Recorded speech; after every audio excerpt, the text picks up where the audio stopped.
It is an ordinary Tuesday afternoon on a quiet Paris side street, and then the street simply stops existing. No explosion, no earthquake, no warning at all. One moment there is pavement, parked cars, a woman walking her dog. The next moment there is a hole 40 feet deep, swallowing everything above it whole. This is not a scene from a disaster film. This has happened in Paris more than once, and it keeps happening today. On average, roughly 10 times a year, somewhere in the city, the ground simply gives out beneath people's feet. Here's the part that should terrify you more than the collapse itself. There was no crack in the sidewalk, no sinking curb, no sign at all that anything was wrong, because the danger was never above ground. It was underneath the entire time. Beneath almost every arrondissement of Paris runs a hollow network of tunnels, chambers, and quarries, some of them only a few meters below the road you'd be standing on. Hundreds of kilometers of empty space threaded directly under homes, schools, cafes, and the very foundations of some of the most famous buildings on Earth. And here's the twist that makes this story so strange. The same stone that was pulled out of the ground to build Notre Dame, the Louvre, and Les Invalides is the reason those tunnels exist at all. Paris built its most beautiful monuments out of its own foundation, then quietly forgot where the hole was. This is the story of a city that dug itself hollow, nearly fell into its own basement, and then found one of the strangest fixes in urban history to hold itself together. Paris is, in a very literal sense, a city built on top of the hole it dug to build itself, and keeping it standing has been a permanent, mostly invisible engineering war ever since. This invisible engineering war started 2,000 years ago with the Romans. When the Romans built Lutetia, their city on the left bank, they needed stone, and the ground beneath Paris happened to be full of it. A soft, workable limestone called Lutetian limestone, along with gypsum deposits used to make plaster. Quarrying began, and it never really stopped. It just kept expanding decade after decade, century after century, first as open pits, and later, once the surface stone ran out, straight down and sideways into the earth itself. By the 1300s, Paris already had a small industry of professional quarrymen digging shafts and tunneling sideways along the stone seams.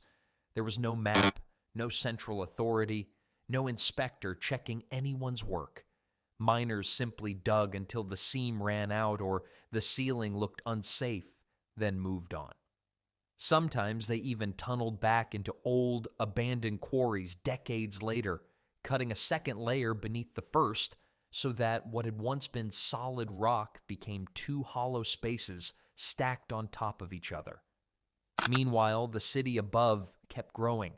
Neighborhoods that had once been countryside on the edge of town were swallowed by Paris's expansion, and builders put up houses, churches, and eventually entire boulevards directly on top of ground nobody had inspected in generations.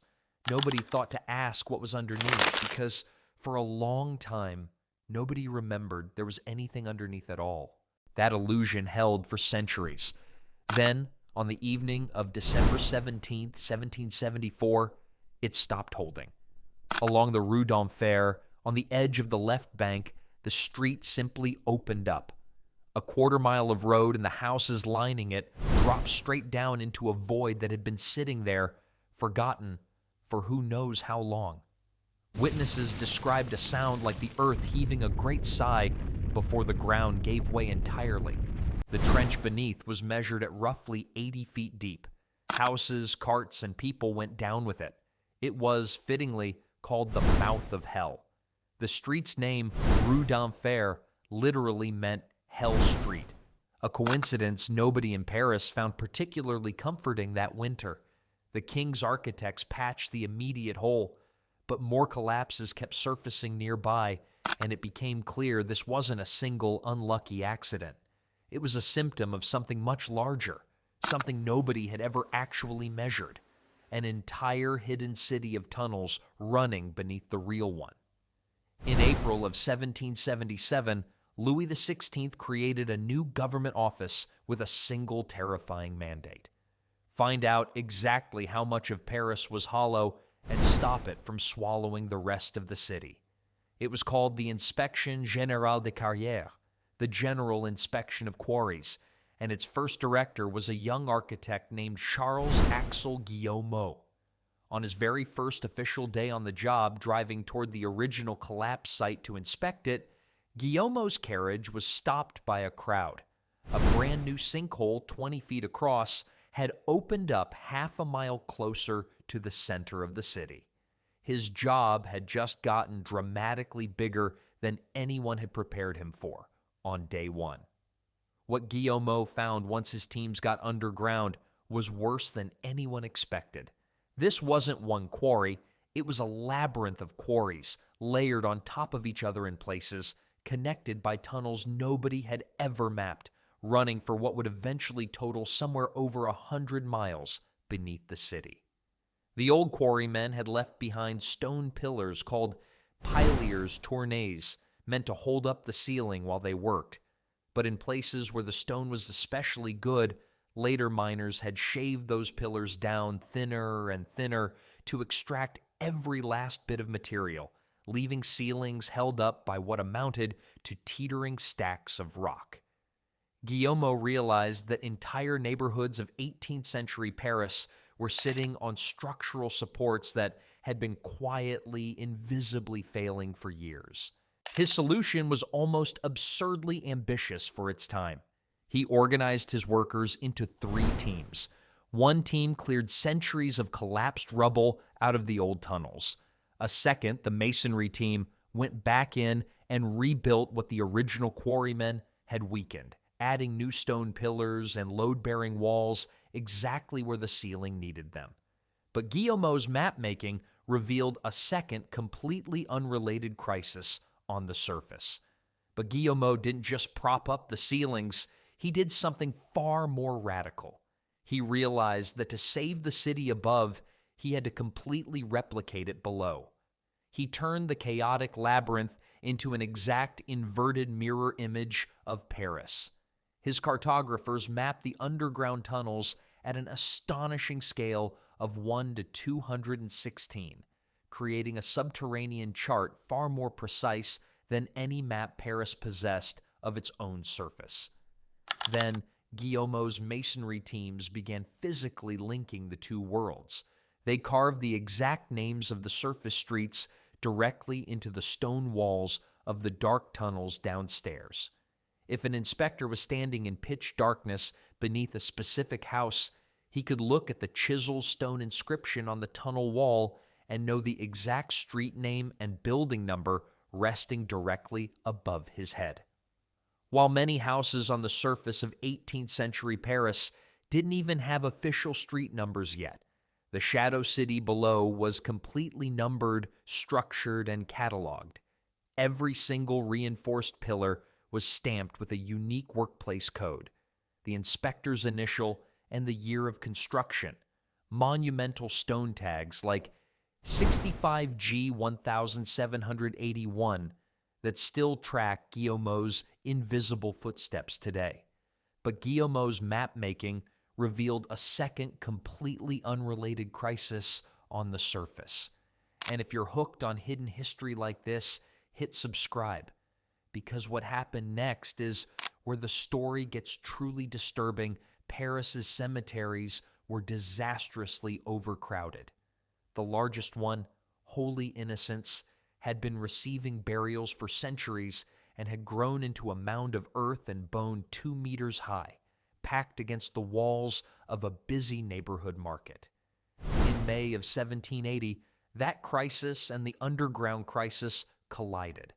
A basement wall next to Holy Innocents collapsed under the sheer weight of the mass grave behind it, and residents woke up to find human remains in their cellars. The cemetery was declared a public health emergency and shut down for good.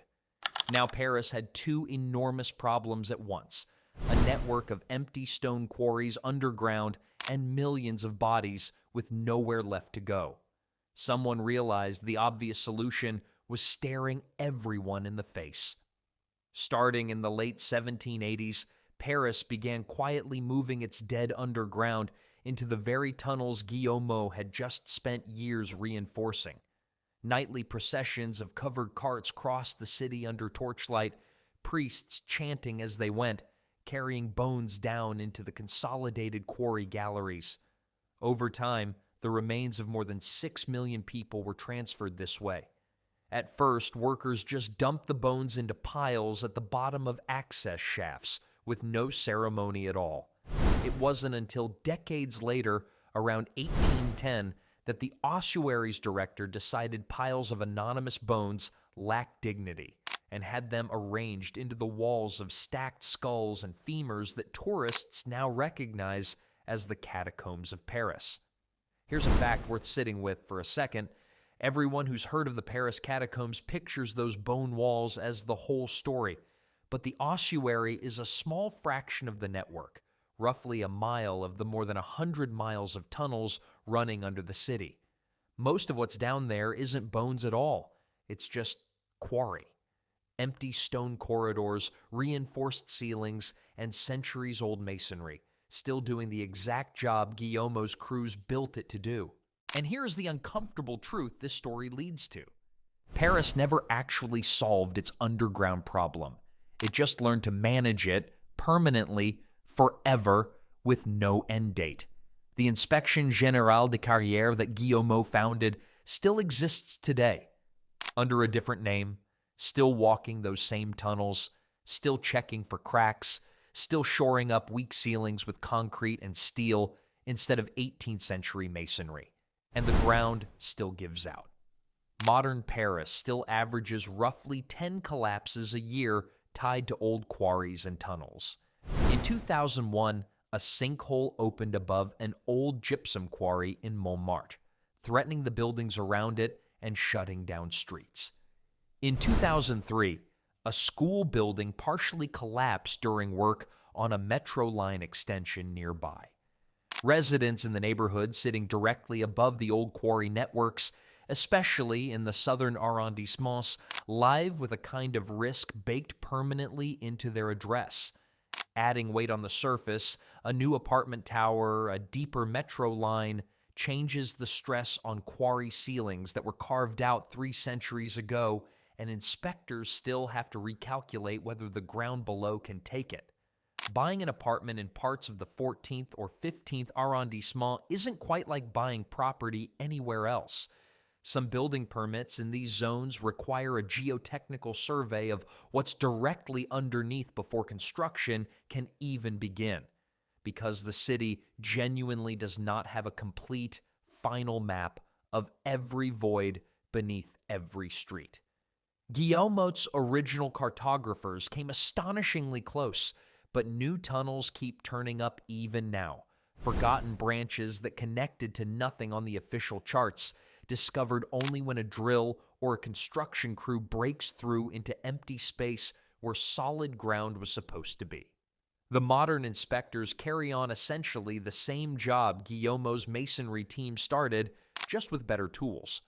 Where his crews used hand-cut stone blocks, today's teams use poured concrete and steel bracing injected directly into weak points identified by sonar and laser mapping instead of lanterns and chisels. But the underlying logic hasn't changed in 250 years. Walk the tunnels, find the ceilings that are thinning, and reinforce them before the street above finds out the hard way. There's also a strange, ongoing tension underground that has nothing to do with the engineering at all. Beyond the sanctioned inspection routes, unofficial explorers known as cataphiles have been slipping into the sealed sections of the tunnel network since the 1980s, treating the abandoned quarries as a kind of secret second city. In 2004, police doing a training exercise near the Trocadero pushed past a hand-painted construction warning sign and found a fully wired underground cinema, complete with carved stone seating and a working restaurant, built by a group of cataphiles calling themselves La Mexicaine de Perforation. When investigators came back 3 days later, the entire installation had vanished, cables and all. Opposing groups like this is a dedicated unit of quarry police, sometimes nicknamed the Cataflics, whose job is part safety enforcement and part preservation, sealing illegal entrances almost as fast as new ones get dug. It's worth remembering that almost nothing about this was planned as a single grand design. Nobody set out to build a bone-line support structure under Paris. A quarry industry ran for 1,000 years with no oversight. A street fell in. A king panicked and hired an architect. That architect discovered a second crisis happening in the cemeteries above, and someone connected the two problems almost by accident. Every layer of this story is really just one emergency patch stacked on top of the last one, going all the way back to the Romans. And somehow the patchwork has held for 250 years. Paris never stopped being a construction site.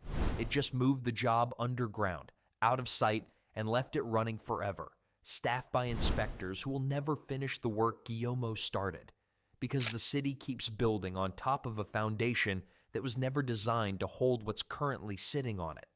So the next time you walk the beautiful avenues of Paris, look down, because just 40 feet below your feet, a 200-year-old wall of bones is quietly holding the entire street up.